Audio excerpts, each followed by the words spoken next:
Welcome back watchers. तो आज से मैं एक्सप्लेन करने जा रहा हूँ द इनविजिबल मानुआ को। नाम से ही तुम समझ चुके होंगे कि इस मानुआ में क्या क्या होने वाला है। हाँ, इस मानुआ के अंदर बहुत बार गड्ढे के अंदर केला घुसेगा। अरे इसे साइड करो और चलो वीडियो को शुरू करें। शुरुआत में लौंडा है बताता है स्कूल हो या ऑफिस कोई भी उसे भाव नहीं देता, सब लोग उसे इनविजिबल समझते हैं। वो ऐसा कह ही रहा था तभी एक आदमी उसे धक्का देकर चला जाता है और माफी भी नहीं मांगता। और जब बेचारा लौंडा अपने पेपर्स को उठा रहा था तब लड़कियां उन्हें कुचल कर चली जाती है और लौंडा भी उन्हें कुछ नहीं कह पाता और वहाँ के सारे लोग उसका मजाक उड़ाने लगते हैं, वो भी उसके सामने। लौंडा पेपर्स को उठा रहा था तभी वहाँ पे उनका ऑफिस टीम लीडर शियोमिजो आके लौंडे की मदद करती है और वो लौंडे को अपना रिपोर्ट तुरंत ही उसके पास देने के लिए कहती है। लौंडा बताता है कि उसका रिपोर्ट अभी भी तैयार नहीं है, लेकिन शियो फिर भी उसका रिपोर्ट ले लेती है और कहती है लौंडे का रिपोर्ट एकदम गार्बेज है। लौंडे ने जो रिपोर्ट तैयार किया है उसे एलिमेंट्री स्कूल के बच्चे भी कर सकते हैं, वो भी उससे अच्छा। ये कह के वो लौंडे का रिपोर्ट फाड़ देती है और उसे दोबारा रिपोर्ट लिखने के लिए कहती है, वो भी आँच के अंदर।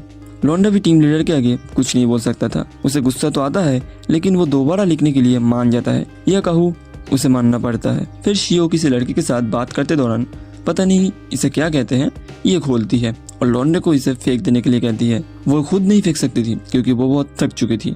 लौंडा उसे फेंक कर काम करते दौरान सीओ पर बहुत गुस्सा करता है क्योंकि लोगों के सामने सीओ ऐसा जताती है कि वो लौंडे का केयर करती है, लेकिन अकेले में वो लौंडे को पालतू कुत्ते की तरह ट्रीट करती है। अब लौंडे का भी एक सपना है, वो ये है कि वो अपना रॉड सीओ के छेद में डालकर उसे तर पाना चाहता है।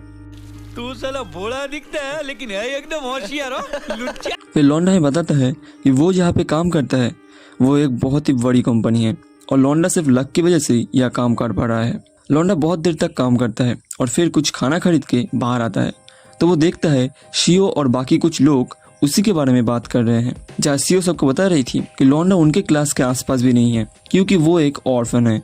ऊपर से उसे सिर्फ अच्छी ग्रेड्स की वजह से ही इस ऑफिस में काम मिला, लेकिन शियो लौंडा जैसे लो क्लास के साथ काम नहीं कर सकती, इसलिए वो लौंडे को हर रोज बुली करती है ताकि लौंडा ऑफिस छोड़कर चला जाए। ये सब सुनने के बाद लौंडे को बहुत गुस्सा आता है और तभी उसके सामने एक स्क्रीन ओपन होता है जिसमें लिखा था दिस रिग्रेट ने अपने लिमिट को पा लिया है, अब लौंडा एक आउटसाइडर बन सकता है। लौंडे को कुछ भी समझ नहीं आता, वो स्क्रीन पर टच करते ही गायब हो जाता है क्योंकि उसके हाथ में जो कैन था वो गिर गया था और सब उसी की तरफ देख रहे थे, लेकिन उसे कोई भी नहीं देख पाता और सीओ तो उसके बहुत करीब आ गई थी लेकिन फिर भी उसे नहीं देख पाती। लौंडा भी इससे समझ जाता है कि वो सच में इनविजिबल हो चुका है और ये जानते ही वो एक डेविल स्माइल देता है और फिर स्क्रीन पर दिखाते हैं तो वहाँ पर लिखा था आउटसाइडर लेवल 1।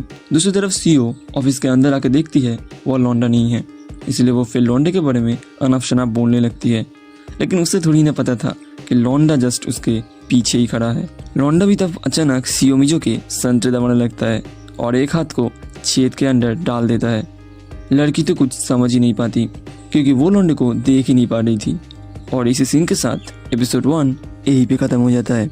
आगे के एपिसोड में तुम देखोगे हमारा लौंडा किस किस लड़की के साथ कैसे कैसे रिवेंज लेगा। बहुत इंटरेस्टिंग मानवा है ये, तो उन्हें देखने के लिए चैनल पे बने रहो। मिलते हैं नेक्स्ट वीडियो में। सायोनारा।